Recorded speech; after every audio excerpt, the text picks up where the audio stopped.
वो चूना लगा दिया। एपिसोड 9 की शुरुआत होती है सीधा एगाथा वर्सेस वांडा के हैरी पॉटर स्टाइल लड़ाई से। वांडा बच्चों को अंदर भेजकर एगाथा से 1-on-1 लड़ने गई थी कि तभी एगाथा उसे बताती है कि वो यहाँ पर वांडा से उसके केओस पावर्स को छीनने आई थी। अनफॉर्चुनेटली इस एपिसोड ने फैंस के मैक्सिमम डाउट्स क्लियर नहीं किए, बट इसमें दिखाए एक्शन सीन्स कमाल के थे।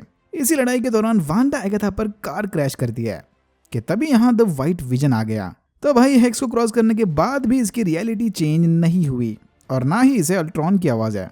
वांडा इधर व्हाइट विजन को देखकर काफी कंफ्यूज थी कि तभी व्हाइट विजन वांडा का सर फोड़ने की कोशिश करता है, बट समय रहते रेड विजन ने इसकी जान बचा ली। उधर मोनिका को पता चलता है कि फिएट्रो का असली नाम राल्फ बोनर है, जिसे एगाथा ने स्पेशल नेकलेस की मदद से कंट्रोल किया था। एगाथा जिस घर में रह रही है वो घर भी इसी का है। मोनिका राल्फ को एगाथा की कैद से छुड़ाकर बाहर चली गई। एक इधर विजन वर्सेस व्हाइट विजन की फाइट चली है, तो दूसरी तरफ वांडा वर्सेस एगाथा की वो जादुई किताब वाकई में डार्क होल्ड निकली, जिसके अंदर स्कारलेट विच के बारे में एक डेडिकेटेड चैप्टर दे रखा है। एगाथा वांडा को उसकी सच्चाई दिखाने वेस्टव्यू को लोगों को उनके लूप से निकाल देती है। वांडा के जादू से बाहर आते ही सारे वांडा को कोसने लग गए कि तुम्हारी वजह से हमारी जिंदगी इतनी नरक बन गई थी। वांडा इन सब की बातों से तंग आकर सबकॉन्शियसली उनका गला दबाने लगती है। वांडा को फाइनली अपनी गलती का एहसास हुआ और फिर वो वेस्टव्यू के लोगों को यहाँ से सुरक्षित बाहर निकालने अपने हेक्स को तोड़ने लगी। इसी मौके का फायदा उठाकर हेवर्ड उसकी आर्मी को वेस्टव्यू के अंदर भेजता है। जिमी ने मौका देखकर चुपके से एफबीआई को भी यहाँ पर बुलवा लिया ताकि सब कुछ शांत होने के बाद हेवर्ड यहाँ से बच के ना निकल पाए।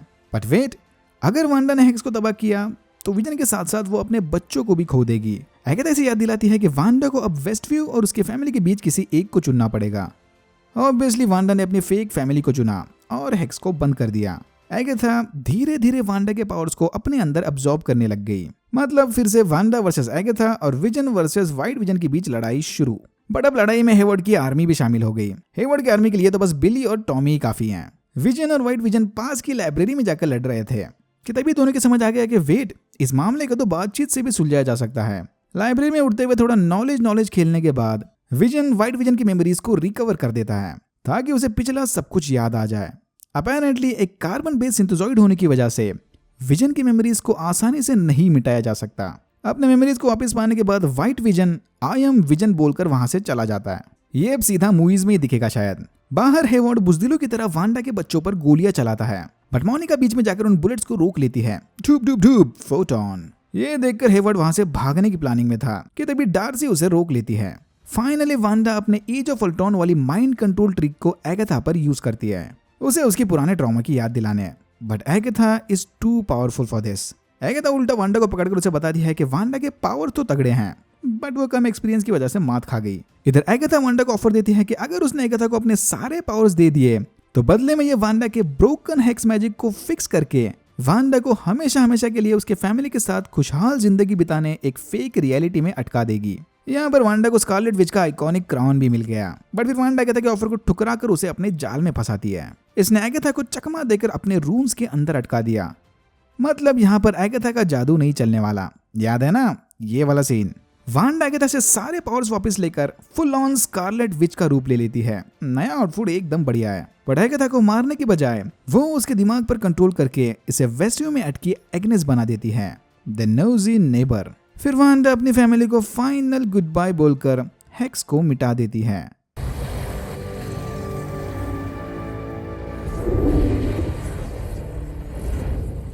The beginning is the end and the end is the beginning.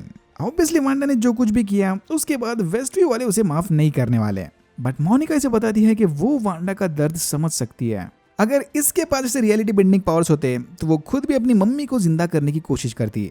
FBI ने हेवर्ड को अरेस्ट कर लिया और स्कारलेट विच वेस्टव्यू को छोड़कर नए घर की तलाश में निकल गई। एपिसोड 9 में मिड क्रेडिट सीन भी है और पोस्ट क्रेडिट सीन भी। मिड क्रेडिट सीन में एक स्क्रल मोनिका को लेकर उसकी मम्मी के ओल्ड फ्रेंड से मिलवाने लेकर जाती है। शायद निक फ्यूरी की बात हो रही थी, जो ऊपर स्पेस में बैठा मजे कर रहा है। पोस्ट क्रेडिट सीन में हमने देखा कि वांडा फुल इन्फिनिटी वॉर वाले थैनोस स्टाइल में अपना रिटायरमेंट एंजॉय कर रही है, पर अंदर इसकी alter ego aka the Scarlet Witch पूरी तरह से डार्क होल में घुसी हुई थी। यहीं इसने अपने बच्चों को भी चिल्लाते हुए सुना। तो क्या टॉमी और बिली की आत्मा अब मेफिस्टो की कैद में है? चुप, बिल्कुल चुप। और यहाँ होता है एपिसोड 9 खत्म। तो भाई वो जिमी का मिसिंग इन्फॉर्मेंट कौन था? राल्फ के घर के नीचे प्राचीन विच का बेसमेंट कहाँ से आया? राल्फ को क्विक सिल्वर वाले पावर्स कहाँ से मिले? क्या एगाथा ने उसे ऐसे ही गिफ्ट कर दिए? जब व्हाइट विजन अंदर आया तो वांडा के हेक्स ने उसकी रियलिटी क्यों नहीं अल्टर की? क्या वांडा के हेक्स ने व्हाइट विजन को भी नॉर्मल विजन समझकर ऐसे ही अंदर आने दिया? अरे भाई, ये बेसिक डाउट्स कौन क्लियर करेगा? Anyways, that's it for now. अगर आपको वीडियो अच्छा लगा तो please like, share and subscribe for more videos like this. मैंने ऐसे और भी वीडियोस बनाए जिनके लिंक्स आपको डिस्क्रिप्शन बॉक्स में मिल जाएंगे। Thank you very much for watching and I am hoping to see you in my next one.